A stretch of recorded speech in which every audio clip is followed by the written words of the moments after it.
Yeah, it's all good now. It's all good to go. First of all, welcome to LetsDoHumans, by the way, Colin. Yeah, thank you for having me. Yeah. Whereabouts are you based? Birmingham. Oh, Birmingham. Oh, cool. Yeah. I like Birmingham. I've got a friend out there. I'm sure you're aware of him, Craig Pinkney. I've heard the name. Yeah, I think I know the name. Yeah, Craig. I think he lectures at Birmingham University. Mm. Yeah, he does a lot of work there with a lot of the young people in and around Birmingham. So I had him on the podcast about a year or so ago. We were just talking about violence within the Black community, and in particular dealing with like young people and how to solve the issues and so forth. So it was quite interesting getting his perspective of it being from Birmingham and the issues that they deal with on that side of things. Yeah, would you mind first introduce yourself in terms of who you are and some of the work that you do? Yeah, my name's Colin Sutherland. I'm an author. Came out with the book, This is Black England, which was published last year. My professional background is a career guidance advisor. I've been doing that for over 20 years in mainstream school. I own a Caribbean takeaway locally to myself. So I've been dipping in kind of into entrepreneurial kind of opportunities throughout my life, really. Yeah, amazing. So obviously one of the reasons why I wanted to bring you on here was to talk about the new book. Well, it's not really new. It's been out for a year, the book that you published called This is Black England. What was the inspiration behind the book initially? And it's a fictional book, right? So it's not a factual book about your life. It's not autobiography, is it? No, a lot of the stuff in the book is made up. But, I mean, there's always a true element to the book because it's set in 1981, so certain things what were happening in 1981 are still happening in today's society. So, you know, in terms of racism and things like that. So that, you know, until that erodes, that will always stay with us in terms of until we fight for more equality. My inspiration to writing a book, it was just basically having all that time off through COVID. And I think because of what was happening with the George Floyd and in terms of Black Lives Matter, and with COVID at the same time, it made me and it made everybody else around probably reflect on it in terms of their life. And then people started reflecting in terms of, you know, especially probably my generation, in terms of their childhood, in terms of what because we experienced racism, but it was a case of, you know, just you didn't think if it was racism or not racism. It was never blatant, and so I think a lot of us, in terms of, especially on social media, started to look into terms of our childhood, and then people's stories started coming out saying, well, I experienced this at school, I experienced that through the workforce, I've experienced that through college, I've experienced that through university. And it just made me think, hang on, in terms of reflection on my life as well. I've always been a book reader, avid book reader from a long, long time ago. Yeah. And I used to just go to the library, and I always was interested in my identity as a Black person. So I used to read a lot of autobiographies. I used to read a lot of African books or American books on slavery or the African in terms of South Africa and things like that. So I've always been interested in that side. And like I said, I've always been an avid book reader. So I always said to myself, I would love to write a book. Yeah. But you know, the time was going to happen, and the time happened. Yeah, COVID definitely did give us the time to kind of reflect. And there was something interesting you said. In terms of reflection, there's a lot of experiences that many Black people have had that they didn't really understand or interpretate in terms of what it was, whether it was discriminatory, whether it was racist, whether it wasn't all of that. But having this time off and being able to reflect and also being able to identify what is right and what is wrong enables us to now pinpoint those issues at hand. What was Birmingham like in the 80s? Are you from Caribbean descent or African? Caribbean. My both parents and grandparents are Jamaican. So they came over in the 50s, basically. So we're probably second generation in terms of. So in terms of Birmingham, Birmingham's always been multicultural. You know, it is a case of depending on what part of Birmingham. But I mean, obviously, if you say a place like Handsworth has always been predominantly with black and Asian, and the white Irish always mixed. And there was all other parts like where I grew up was Erdington, so that was predominantly mixed. Like I said, you'd have, like I said, the white Irish, you have the Asians, whether the Pakistani, Bangladesh, or maybe Pakistani or Bangladesh.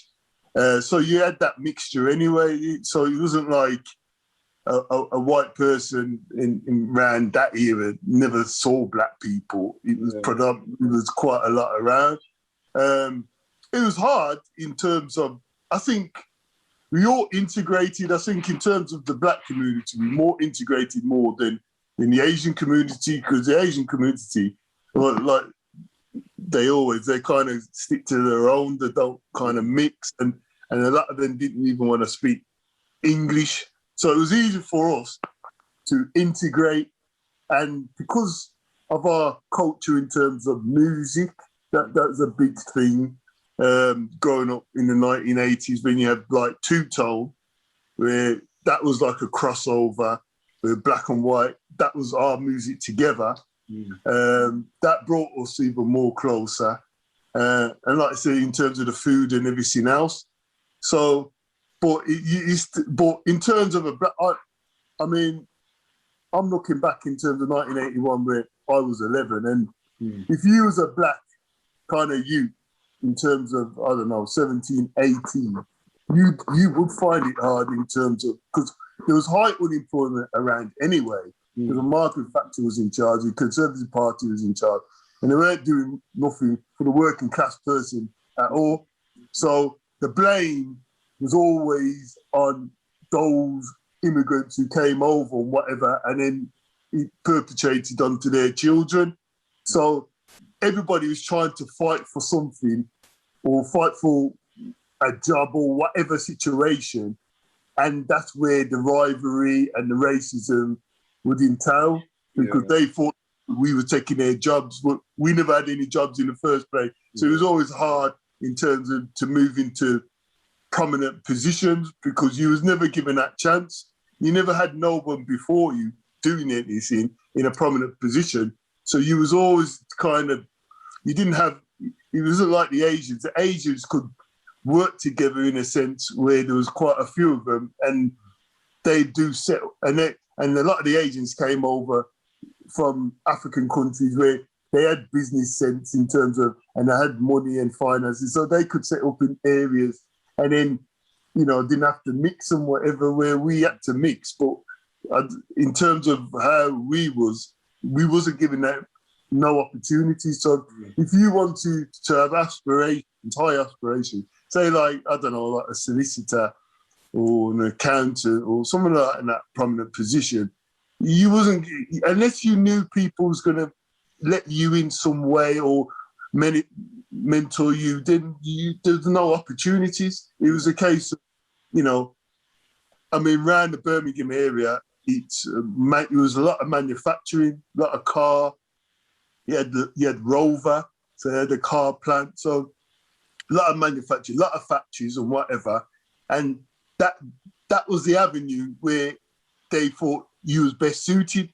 You wasn't suited in terms of intellect for you to, I don't know, be a lecturer or anything like that, or professor or anything like that, or doctor. You was more geared towards, well, you're only good enough to do cleaning, or good enough for certain positions. And I think a lot of the youth, around that area, were frustrated because there wasn't given no opportunity. And because the working white was in that same situation, that's where we had a lot of conflict. So it wasn't easy for especially the youth. Like I said, I was 11, but it wasn't easy. That's why the riots happened. The riots happened because they just, I mean, it's no different. All right, then, it was a riot in terms of, all right, then, it should have been more as a, you know, like how you, like Black Lives Matter, or everybody wants a protest now, a march. It wasn't, youth, they didn't think that way. Their mentality, we've had enough. Yeah, so they just flashed out. Yeah, so, but people jumped on the bandwagon, don't get me wrong, people jumped on the bandwagon because they saw it as something to cause even more destruction. I didn't understand it because we was causing destruction in our own community. So that didn't make sense to me. But to those, you know, they just had enough. And it wasn't just Birmingham. We all followed suit. You know, in every town, you know, in the towns, you know, whether you're London, Bristol, Liverpool, or Cardiff, you know, everyone all around said, enough is enough. Yeah. You know, just like how the Black Lives Matter, everybody marching around, but they did it with obviously with the rights and whatever, and they just had enough in terms of, you know, they had enough in terms of the stop and search. That was prominent. You know, you walk down the street and you was gonna get, the police was gonna stop you. Yeah. I mean, even now, if I see police, I'm always wary of the police. The trauma is still there. Yeah, it's still kind of traumatizing. Yeah, it couldn't be if I'm driving my car. I'm conscious because I've been stopped numerous times. But if you say to other people, it's like it's nothing. It's, you know, it's what you expected, and it shouldn't be. It shouldn't be that the colour of your skin. You should be stopped or searched. I mean, I remember one time when I only went down to the post office. Yeah. Went to the post office, not the post office, to the post box, just to put in a letter. In my we're living in Newtown, and it wasn't far from the city centre, Birmingham city centre, and then 2 police cars just, and said, "Where are you going?" And I said, I'm going post box. Yeah. Put it in the post box. Oh, well, we heard something in the area in town. This is city centre. I'm in Newtown. It's probably about half an hour walk. We heard something in the city centre that somebody got robbed and blah, blah, blah. And as far as they're concerned, and the description was a black person. Whether that black person was light skin, dark skin, whether he had a hoodie, it didn't make no difference. He was a black person. And, you know, it was a case of, at the time, it was like, oh, we have to search you, you know. And it was like, well, what do I do in that situation? Do I allow them to search me, or do I make, you know, confrontation with them? But you don't know where this confrontation is going to take you. Let them, if you want to pat me down, because I ain't got nothing to lose. And that's what we have to experience. Hey, is that right? Will the white person get stopped? If there was a crime and the white person and the police said, a white person, not feeling just a white person robbed somebody, blah, blah, blah. Would they do that? No, they wouldn't. Yeah. But this is the thing where we will get targeted. Yeah. I mean, it gets to the stage where you just condition. You condition when you get stopped. Yeah. If you say something, and any kind of aggression or you're angry, that's it. It'll come out the car. I mean, many times I have to bottom my mouth on the floor to get it. Do you know what I mean? It's like if you question. That's the issue with stop and search, is that, you know, it's kind of twofold, because on one hand, it's supposed to serve a purpose, but then on the other hand, it becomes very bias based, because there's that disconnect between understanding of black people. So it's like, you know, because the description of the perpetrator is black, now all of a sudden you're out here stopping every black person, and then that creates resentment. So the issue now is the innocent black person that you've stopped, next time they see the police, they're not going to be able to cooperate because that relationship has been broken because you violated them.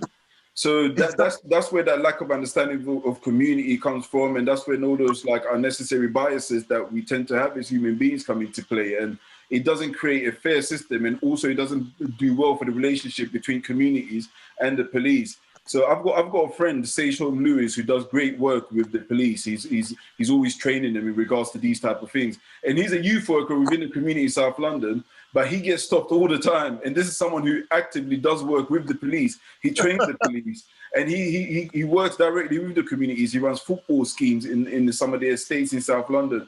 But I mean, I think last year he said he got stopped around like 35 times. That's just because he's in those areas where crime takes place, but nonetheless, he's not a criminal. He's there to stop the crime. But it's because of those biases and those blanket stops that tends to cause that disconnect between the community, and then we can't trust them. So it's like, you know, I've been violated so many times whilst I'm innocent. So now you've got innocent people not wanting to collaborate with the police. And it's a major issue that needs to be looked at and rectified, because it's been going on since the 80s, well, since forever up until now. So nothing much has changed. Yeah, it's true. And that, I mean, I'm always conscious, you know, that I don't go anywhere specifically for walking the streets over a certain time, 8 o'clock, 9 o'clock. I just feel conscious myself walking that as a black person, even the instant, just walking, just having a nice walk around, that can, you know, in terms of bias in people's head.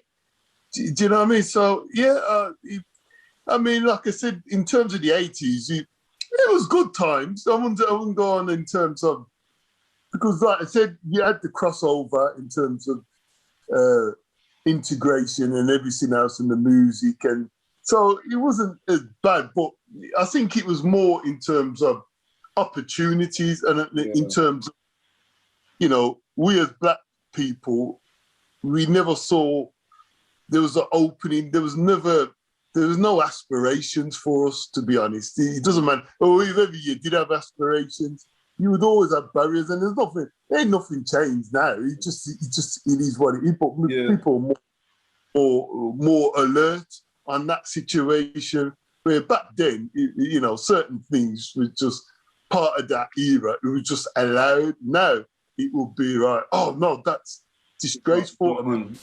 But just, you know, that's the thing about, you know, when it comes to like protesting and fighting for your rights. I mean, you get some people that complain about the fact that it's overboard, but then when you look at history, a lot of stuff has changed because people stood their ground and fought for what they believe was right.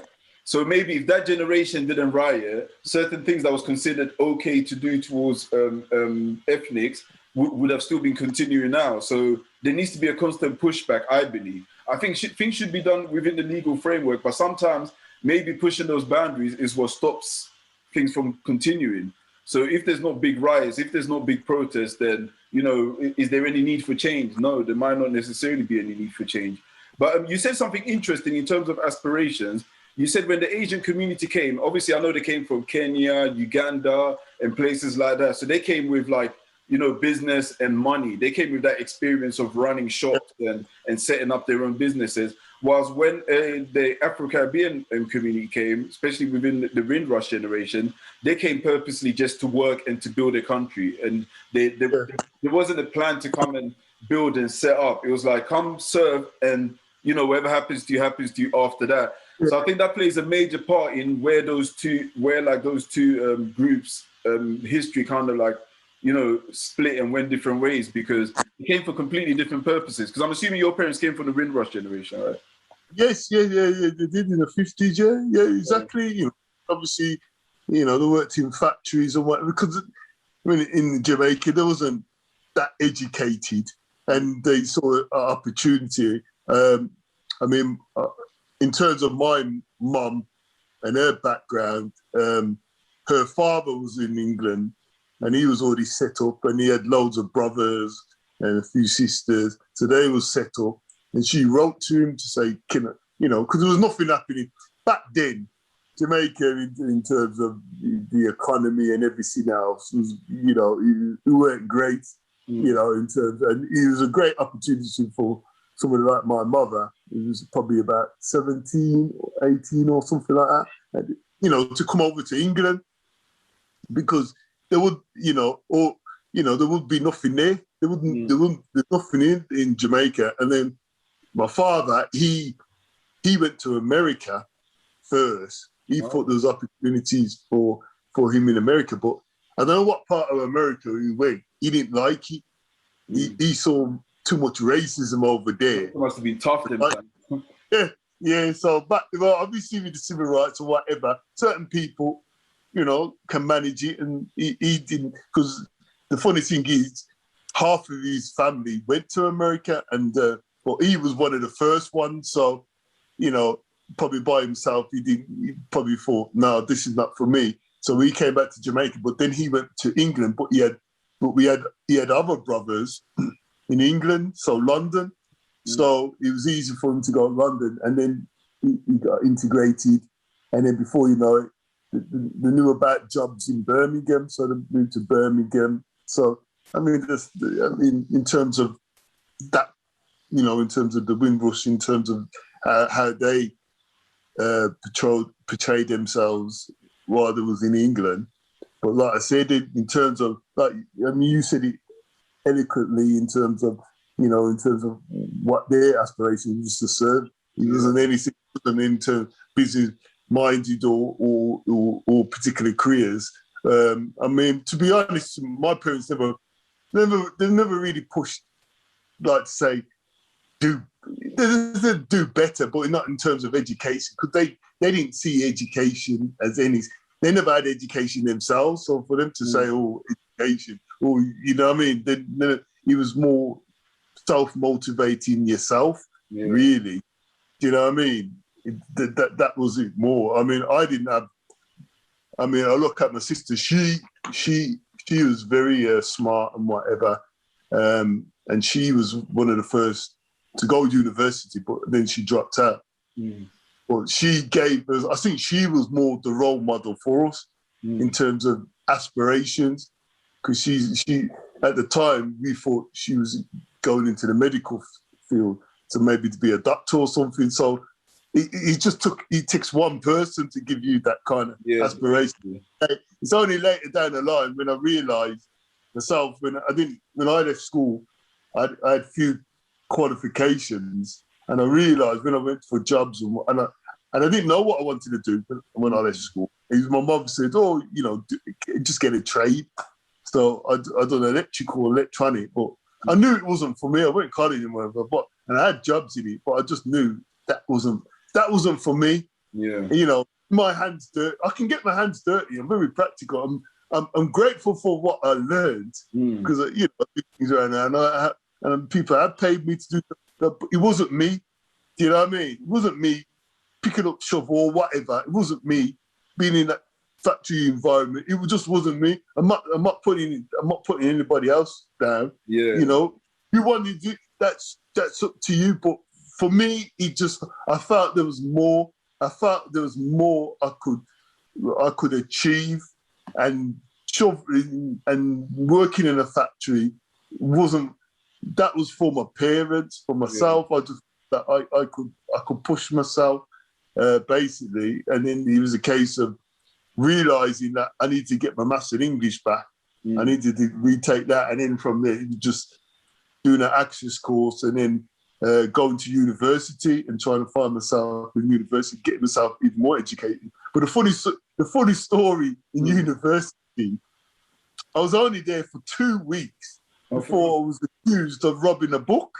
Seriously? Within 2 weeks, and I'm thinking, oh my God, I come to university within 2 weeks, and the thing, I could have made a big deal, because I said somebody told my tutor at the time, and there was going to be a big protest and all this kind of stuff. Yeah. But the feedback what I got from the tutor was the fact that I was too aggressive, and it was basically what it was. Right, obviously in your lectures or whatever, they're telling you to get certain books, and at the time at the university they had a new books store, so it was all brand new. Yeah. So I bought a book from there, no problem with that, right? And then I went back again, because, like I said, they kept on saying, you have to buy these books and that. So I went back into the bookstore, and then I had the book what I had previously with me, what I bought. Oh. But when I went in, he had the tag and it was an alert. And then the next minute, they said, "Oh, did you buy that book?" And I said, "Yeah, I bought that book. I don't know why it went off. Obviously, the tag wasn't taken off. It was a new book, so maybe I said the tag." And I said, "Well, the book just went off, and have you got any proof?" And the receipt. I said, "No, I haven't got no. I'm not on me. Yeah. I mean, I've got a receipt, but I haven't got it on me and whatever. Oh, you have to come down. You have to go and see the security." So I was brought into the room, security, and the security was just damn right cheeky. Oh, that book, you're just accusing me and all that. I'm thinking, what the hell's going on here? Yeah. I said, I bought the book and what? Yeah, you did.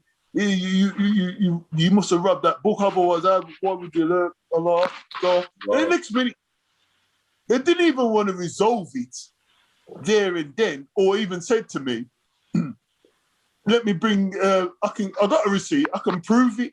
Yeah, I can prove. I got a receipt. I just need to go on." But they didn't want to listen to me. So what they do? They phoned the police. Next minute, within 2 minutes, the police was there.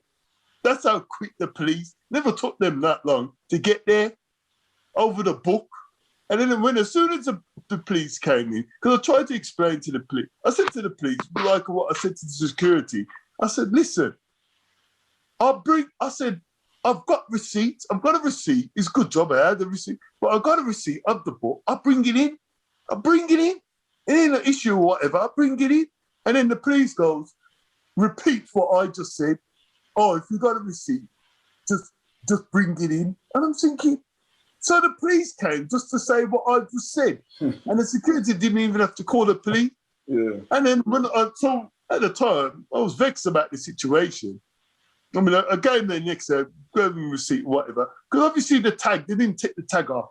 And then I spoke to somebody about it. I didn't expect them to do nothing. I spoke to, and this guy, he's part of some society, this mixed guy, part of society. Next minute, he's telling my lecturer, my form tutor and everything now. And the next minute, they're bringing it up in debate they started to challenge the security and back and forth. To be honest, I wasn't even that fussed. I didn't want to really take it that far. It's the principle, though. It was an ambition of mine to go university. I'm in university, and then within 2 weeks in being in university, this could be taken away from me.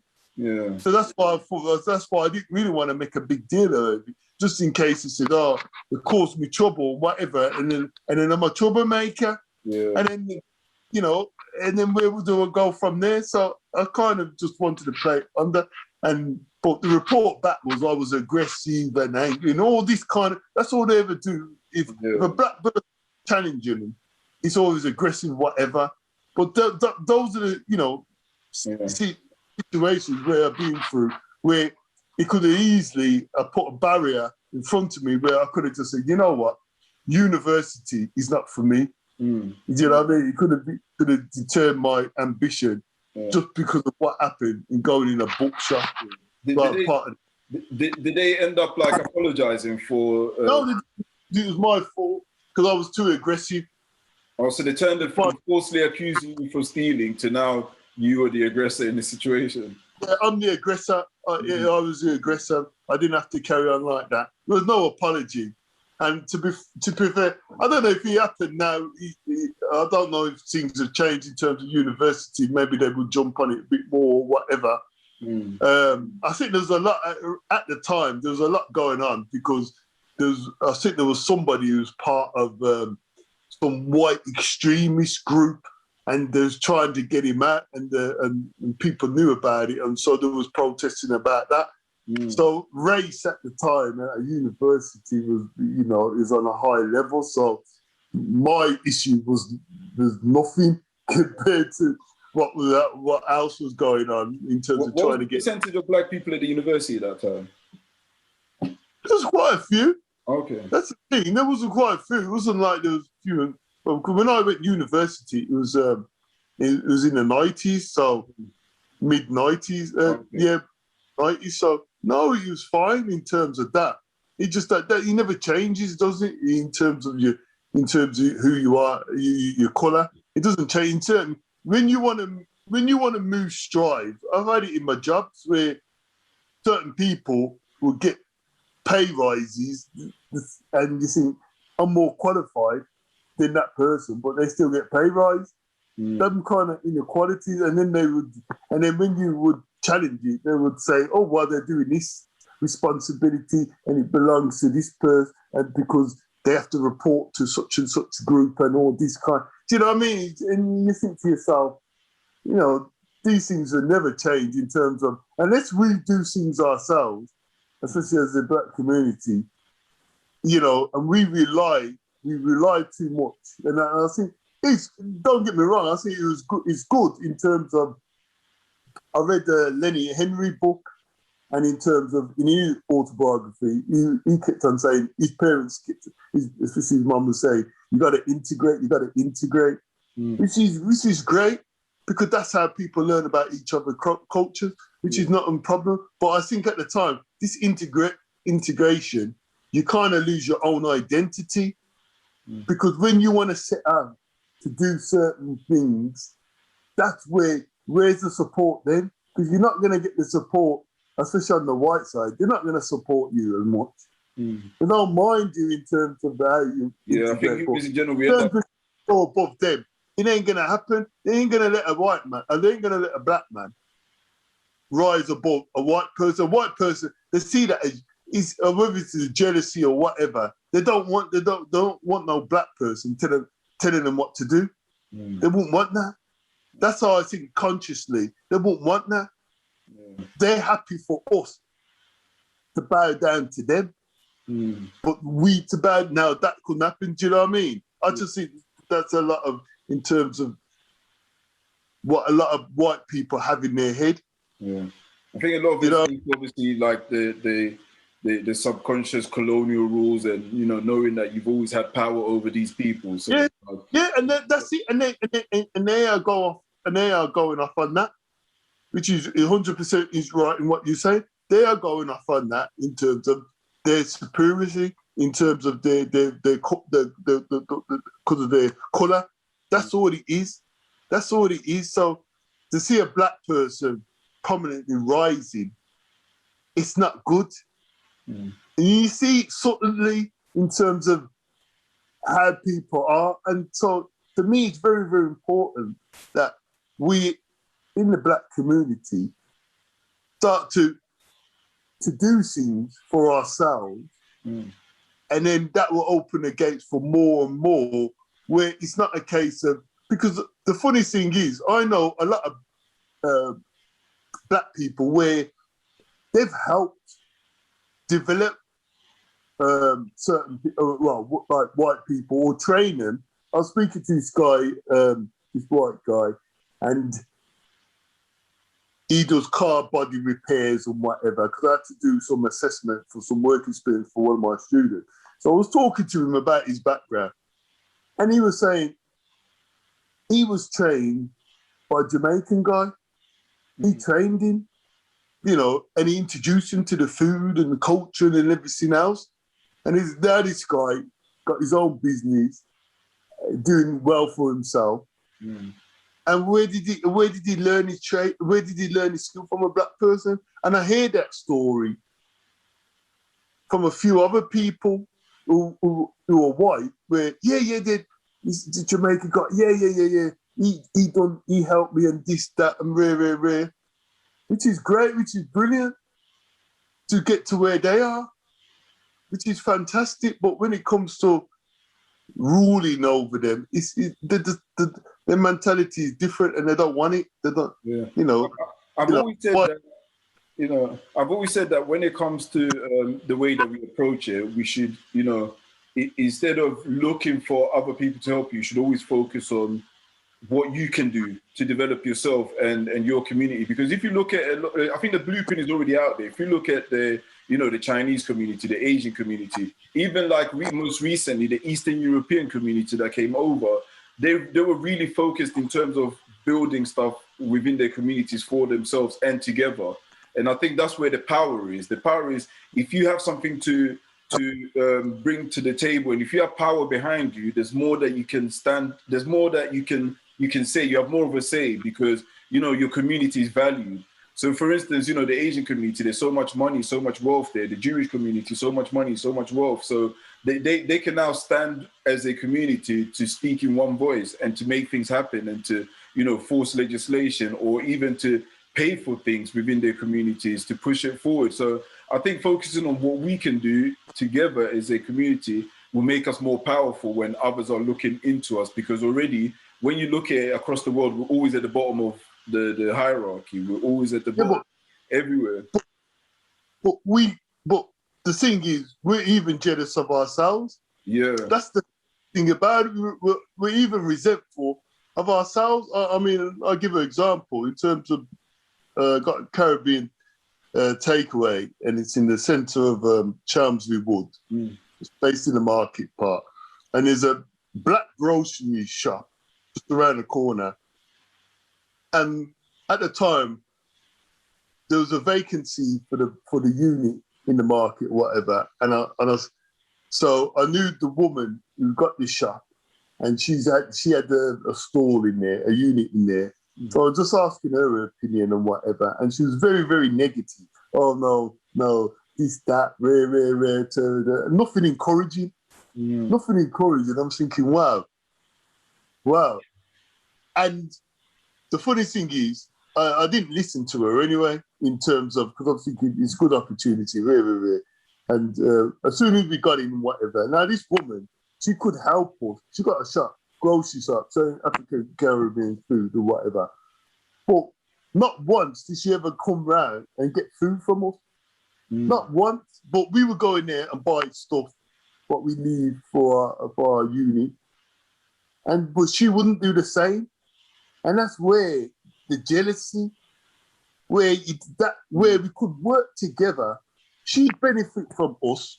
We buy her food and whatever, and all her products. And she could do the same, or not even do the same, just promote and we fly to say, come round to get some food and all that. But she don't, and that's the thing. That's the man, I don't know what mentality that is, where your own can't even help.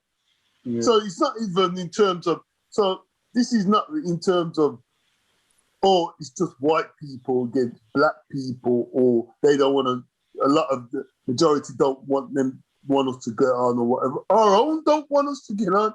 That's the funny thing about it. I just don't get it. I don't, it's like, as black people, we get punished from all areas. So that's why we can't even strive within, like I said, within our own community, let alone anywhere else. So it's difficult. Yeah. But maybe, I don't know, maybe this younger generation, maybe some of us from my era, too many hang-ups. Maybe it's because of that. And maybe this new generation, like my son age who's 30, maybe that generation will be, you know what, we will work together. Yeah, I think there's a lot more of that now in terms of like, people pushing and promoting like black businesses and so forth. But we're yet to see where that goes. Groups and all that. So, which is, I think, is fantastic because before, and this is personally, if you use having a black person hiring another black person was a no-no. Wow. Because all it takes is one person to do, I don't know, a mistake or whatever, and that was it. There was branded. Black people are useless. Black people can't get on time. Black people, blah, blah, blah. And that's the stereotype. And there's a lot of my generation still got them stereotype, or using a black person. Where if a white person does it, it's not the whole of the white population. Yeah, you just blame that person. It's everybody. And this is this is within our own. So our own, we got to learn to. So they all learn to love each other because we don't. That's the thing. The funny thing is, so we need to, and we don't do it. That's the funny thing is we don't do it. I don't know if you feel like if you do it. I don't know. Yeah. Maybe too many black. Maybe too many black businesses. You can't have too many. You can have one. And the one where prominent is the one where the other black people don't want others to come up. I don't know. You know, I don't get it, because if you have a Chinese, if the Chinese have a, say, like, takeaway or whatever, you get Chinese takeaway up by where I live. You get one virtually next door. Yeah. There's no rivalry or something. Yeah. If you want to open up, go on ahead. I'll open up. You know, there's no rivalry in that. But if it was black, they would see it as rivalry. Yeah. I think that comes from us believing that, you know, that we've always been pushed to areas where there's scarcity, there's not enough. So it's like we always feel like we have to compete, not just with everyone else, but within ourselves to even get noticed outside of that. When really and truly there's enough for all of us if we work together. So that fear of there not being enough has always made us very competitive amongst ourselves. It's like we're like crabs in a bucket. We're always pulling each other down. So no one can climb out of the bucket anyway because we're not pushing each other out together. So it's a sad thing to see. But I think the younger generation, you know, there's more discussion about, you know, encouraging each other and holding each other accountability and pushing each other forward. So I hope that leads to major change, because it's a sad mentality to have, and it's a mentality that's going to forever keep you down. You know what I mean? What would you say is the biggest difference between Birmingham in the 80s, where your book was set, and Birmingham now in 2021? You know what? There's in terms of, like I said, there was a lot of it wasn't like there wasn't integrate. Like I said, there was a lot of integration in terms of the music and that. Yeah. I think how things. I tell you what.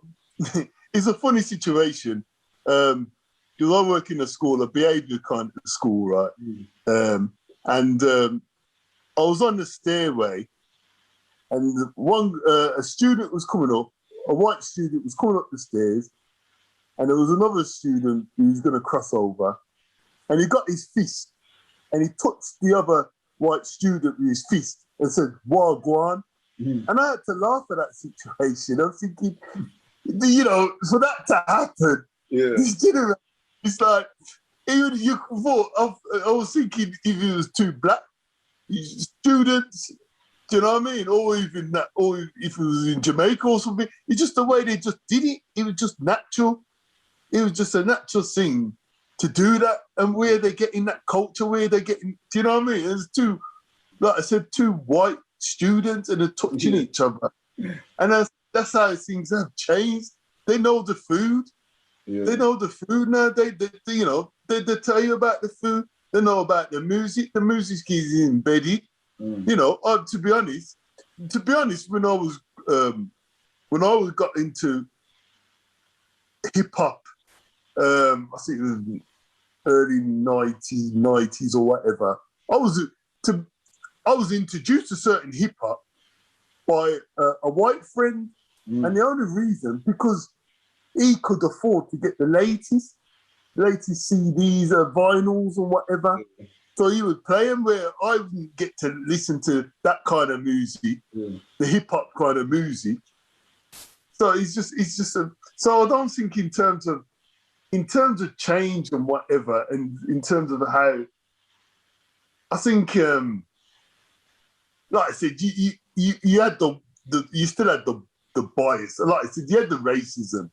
It weren't in your face, but you had the racism. And I don't think that's changed in that sense, because people now are using social platform, you know, to hide behind their racism, and they can say it. Where they didn't back in them days. One of them would say it, but they'd probably shout it from a car or something like that. To be honest, I still see, especially working in schools, you see the biases. You see, I used to run a football team, and one of the kids I had, because the football team was predominantly black, and one of them, he was having trouble at school, and even the mum had to go in a few times. The funny thing is, the school didn't mind him doing sports, because he was fantastic in sport. But anything else, they just saw him being very confrontational and whatever. And I had to speak to him, and I said, listen, look, I said, listen, to them, right, you're intimidating. You're you know, I've virtually say, whether he knew his, because I think it was his first year in secondary. I said, listen, in terms of his identity as a black person, look at the size of you. Look, you're black. They're going to see some things differently. They're going to have stereotypes of you and whatever. So when you confront them, if it's a white person confronting them, they'd probably be able to handle that situation. Where if it's a black person, they're thinking, well, he's going to do something. He's going to jump on me or try and beat me up or whatever. So you've got to be careful in terms of your body language and all that. And I had to school this kid. And to be fair, I think he took on board because I don't think he ever got back into trouble. But it's those kind of things where it really irritates me where, you know, they will just stereotype, especially looking at the size of a person and to think they're troublemakers. And do you know what I mean? But it's good that you got probably more pastoral kind of staff around where hopefully there's a few, especially positive role models around where, you know, that kind of things won't happen because, like I said, back in my generation, you know, to be fair, my dad, compared to a lot of the kind of Caribbean, West Indian kind of men, weren't great. Do you know what I mean? In terms of how to handle their children and whatever.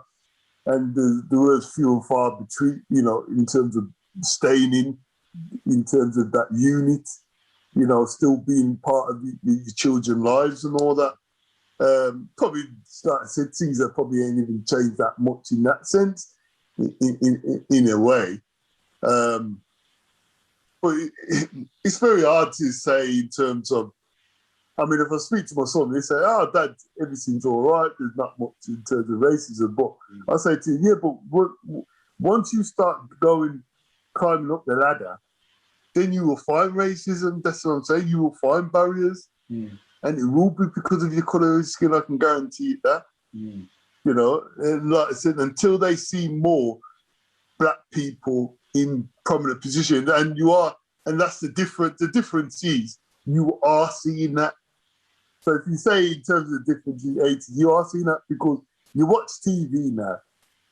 You see more, especially with advert, you see more black faces or more black newscasters or whoever or black people on the TV more than you would ever. If you did see them back when I was growing up, is in a negative. You had things like Love Thy Neighbours and things like that where you would laugh at. But then, you know, he'd be insulting him, and then the black person be insulting the white person insulting the black person, and that's it. But you wouldn't see, and if a black person was on the TV, I guarantee it wouldn't be like a barrister or somebody like that or prominent position. It'd be a criminal or that. Well, that's still very big now. It's either criminal, gangster, or you know. You would see that. So a lot has changed. A lot has changed where, in terms of black people now, where we can do things now where before it was very hard to, like, unless people told you about certain situations, or if you wanted to know how to do something, you wouldn't know how to do it. Where now social media or that social media platform, you know, if you wanted to change something or fix something, you go on the internet and you can find it. Where back in my day, you never had that. You never had mobiles. You never had the internet. You never had all these resources. The resources what I used to find out. If I wanted to know about black issues, go to the library. But it's only if certain books was there in the library. Do you know what I mean? It's certain things, that's all you could find. You wouldn't find anything else about no black history like you would now. So there's a lot, and it's good in a way that now, you know, I feel like I'm Superman now, in a sense where I could, you know, I can try my hand at anything. Yeah. Where before, growing up or whatever, you wouldn't know how to do certain things because nobody would show you. Yeah. And that thing, they wouldn't show you. They wouldn't show you how to fix this or fix that. So you was always limited. And only certain people were shown how to do certain things. Those things have changed where now, all right then, if you go to school now and the teacher is where they're biased or whatever and they're not giving you no time or whatever, you've got no excuses now where if you feel like the teacher's not teaching, you can teach yourself. Yeah. You can look on the internet, you can teach yourself. You don't need a teacher. The teacher is just a facilitator. Where back in my day, you only knew what was told or put in front of you. That was it. You can't, it's like you said, you can't talk to me now and just blind me with all kinds of stuff and telling me about this, that, and whatever. Just check it. Because I can find that out for myself. Yeah. You know what I mean? That's not unique in what you're trying to tell me. Yeah. I can do that myself. So that time the mind was controlled. Yeah. Yeah, the mind was controlled. Like I said, if I want to go into something now, I can do my research and whatever, and I can find it and I can say, yeah. Like, for example, it's like the cigarette lighter in the car went. And because I use it from a Bluetooth, from a sat nav or whatever. Now, if it was back in the day, right, if that something happened like that, you'd be taking it to somebody and they'd be fixing it or whatever, and you're paying big money or whatever, right? Now, I mean, like I said, because I drive a BMW, I know if I take it to BMW, they're going to charge me a I know it's a simple thing, but because of the technology, I know how to work it out in terms of, yeah, it's a fuse. Yeah, I can find out in terms of the diagram which fuse it is. Yeah, I can go and get a fuse, put it in there, do the job myself. Where if I took a BMW, it cost me £150. No, and I could do it. And basically, I just asked some garage to give me a fuse, and they give it me for free, and that was it. And I done the job myself. Those things where now, just using that as example, but it just shows you're capable of doing a lot more now than back then, where you were constrained and confined, and you didn't know anything better. You go by what somebody says to you. Now that shouldn't be the case. So the younger generation, you've got no excuses in terms of whether racism will always be there, whatever. We were back in our day, yeah, it was there and prominent, and we didn't know anything better. We couldn't find, or we didn't have an escape route. We didn't have people to help us in situations. Now you have. Now you can strive. You've got no excuses. I would say to a young Jay, you've got no excuses. You cannot use race as an excuse. To me, you should use race, because I use race as a motivation. Yeah. That's how I don't look at race and say, all right, they put me down. They don't want me to do that. You're not victim. All right. I said, that's not a problem. I'll find another way around it. That makes me more smarter. That makes me, more intelligent. That don't make me feel a victim. Oh, I can't get nowhere. Fine. Let me go around it then. Yeah. That's the motivation I need. Yeah. You're stopping me from doing what I want. That's not a problem, because that will make me different than somebody who the equivalent of myself as a white working class. Because when I was on Facebook or whatever, and I was saying about racism in certain, growing up in terms of school, college, university, workplace, and I was saying that on Facebook, and somebody responded and said, he said, his white friend on Facebook, and he said, the school friend, and he said, I didn't know racism happened when I was at school. I thought everything was all right and everything, and I was thinking, in his eyes, he was fine, yeah, but not in my eyes. It was. You know what I mean? In his eyes, he thought he was there, but he said, "Oh, you're doing well. You're successful, blah blah blah." Do you know what I mean? But I had to fight to be in that position. I had to fight. It wasn't easy. I had to keep my mouth shut half the time, not to, just so that it won't spoil the situation. So for me to progress, if it was a white person, well, a white person would have to go through all that. But that's what made race. They wouldn't, yeah. But that made me. But to be honest, like I said, I use racism as a motivator. Yeah. I don't use it as to be downtrodden and say, "Oh, I ain't gonna get no." Nah, I don't use it that way because of the new technology, and I'm grateful and I'm thankful that this new generation or the generation beforehand or whatever made it possible where we don't have to put up with a lot of things. And I am truly grateful for that. And now, like I said, it made me truly where I think this younger generation where I think, my God, you don't understand, man. You don't know in terms of what your parents gone through or even previous parents gone through to where you are now. You know what I mean? Because ambition, at the end of the day, if you've got the ambition, nothing should deter you. If you've got the ambition, nothing, even if racism was you, that shouldn't deter you. Yeah.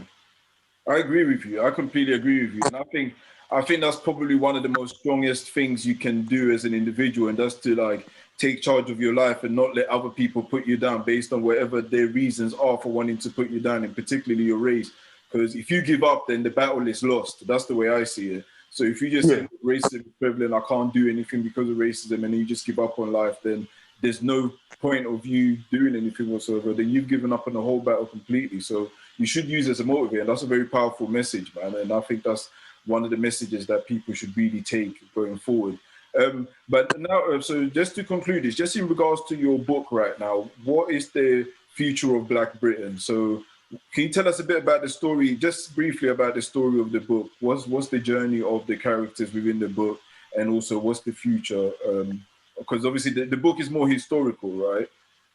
Yeah, the book is historical, based on obviously 1981, and that was a prominent year because that, in terms of the uprising, in terms of the race riots, that combined in terms of stop and search source, in terms of the employment opportunities, things like that. And so the journey, in terms of the transition, is all from, because when you're in junior school, sometimes, probably even now, racism doesn't really play a part. Kids play with each other. They don't say, you're black, you're white, or what. You all look the same. It's like the same. There's no race. We don't look at anything. It's only when you get older and older and you're more mindful to think, I'm different to you and things like that. And that transition for that character, Leroy, was into secondary school, was a shock. Was a shock to the system in terms of how race played a part, and because and the story in terms of the book, he's the central character, but then you look at in terms of his family, you look at his mom, dad, working class, wasn't living together and whatever, but the dad, it was important to say the dad still played a part in his life as a role model, and the dad, in terms of his situation, working in a factory or whatever, where he's got a boss who, just says, certain racist slurs where he has to laugh it off, but deep down know that he can't do next to nothing because he doesn't want to lose his job or whatever. And then the mum working 2 or 3 jobs, which is the norm, just to feed her family. But the mainstay of the family. And then you got the older sister, where she got high aspirations, but then being told at school, no, well, people of your colour, well, really should be working maybe in a shop or something like that, trying to put people, trying to have that barrier.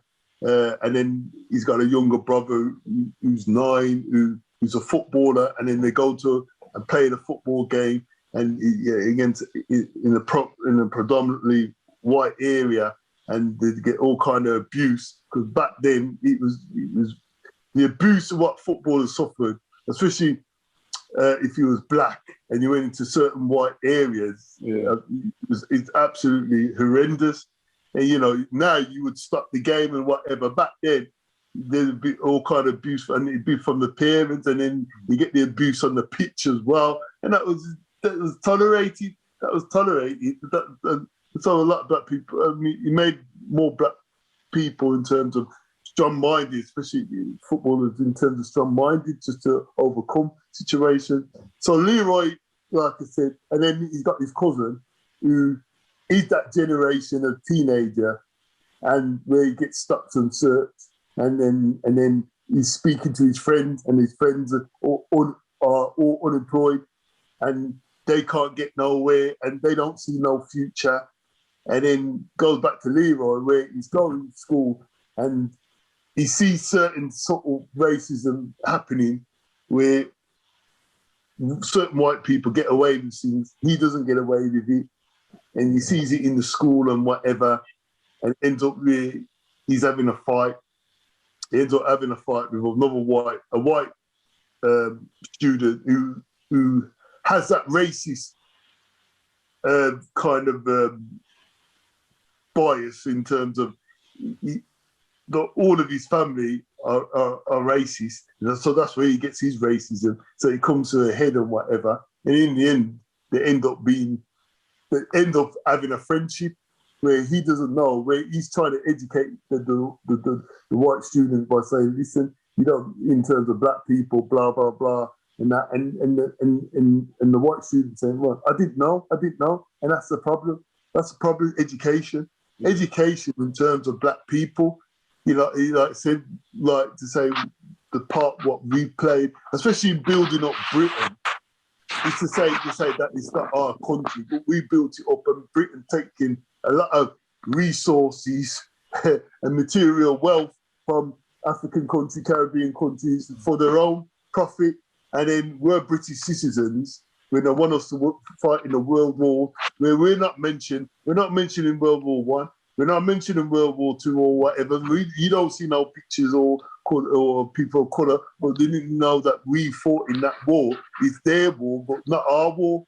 And then we was the ones who kind of built up the country when the country was decimated through the war.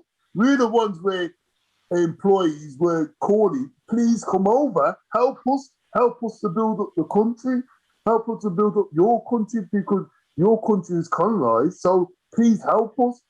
But they don't see it that way. It was more of a resentment, and a lot of that was through government.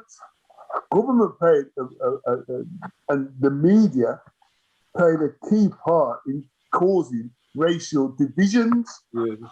Because there wasn't racial divisions, what I was told, in terms of when black people came over. There wasn't, but it was created by the government and by the media. So the working white population saw black people as a threat. So that's why you had certain organisations like the National Front and the British National Party springing up, thinking they're taking our jobs, and everything else. What jobs? Nobody had jobs.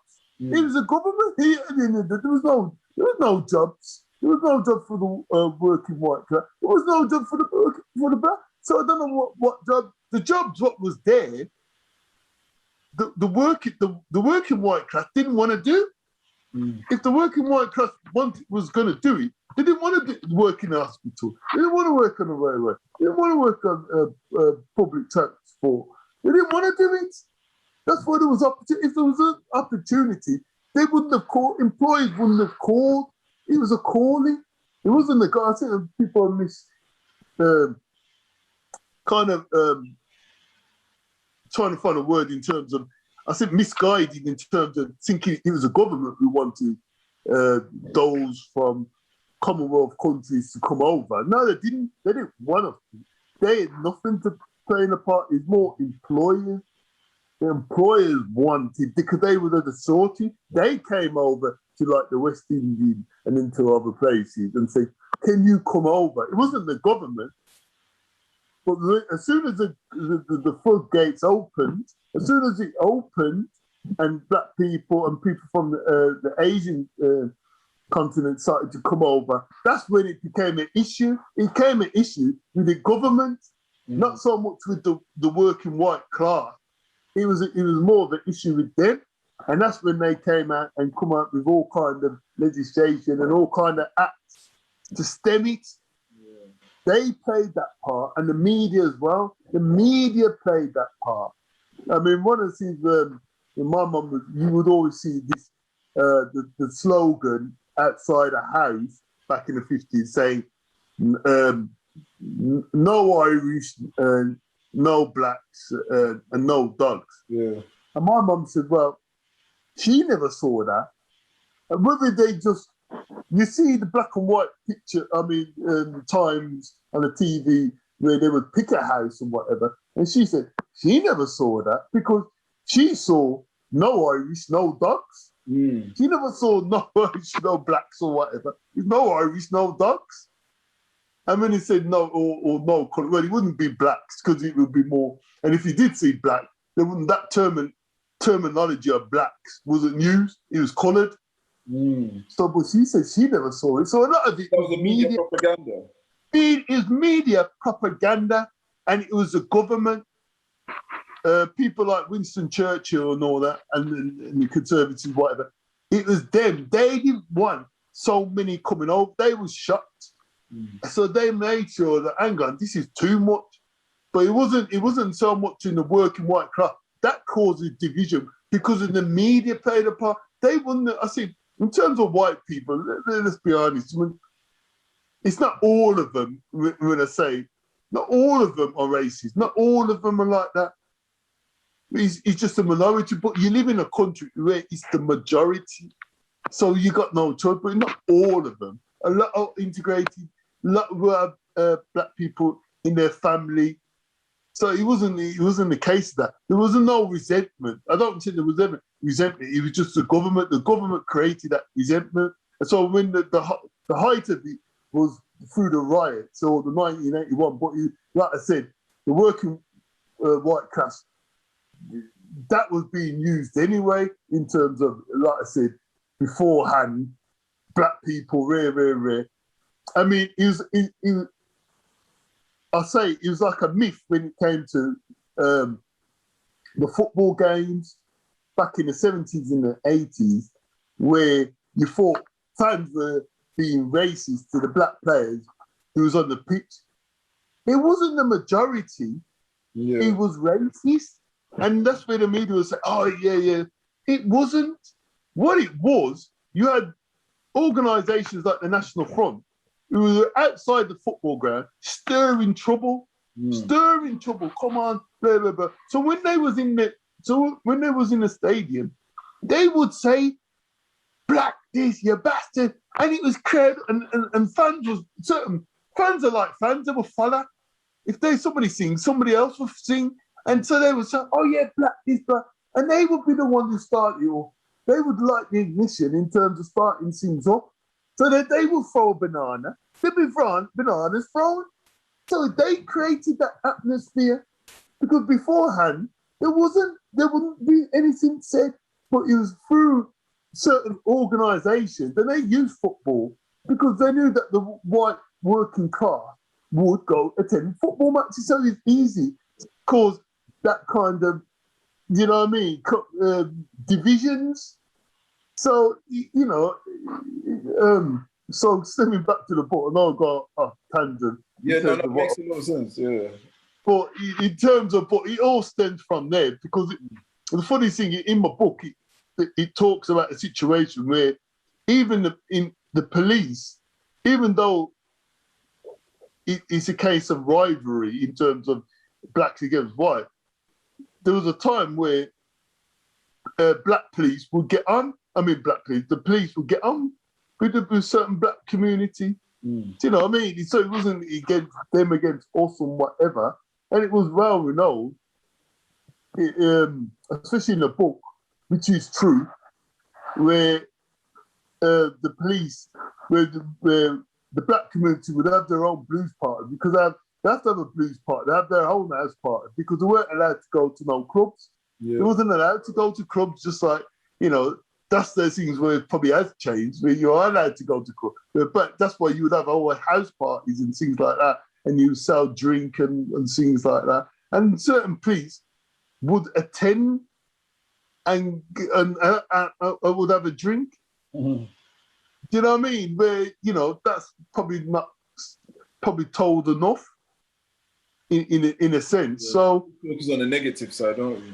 Yeah, the negative. So, you know, in terms of that's, like I said, that's the journey of that young person. And to be honest, I don't think it has changed, because you could, I'm sure the character Leroy, I could find the character Leroy Right now. Yeah. right now, I could find that character, and I could, in terms of aspirations, everything around him or whatever, I could find it. I could find that character.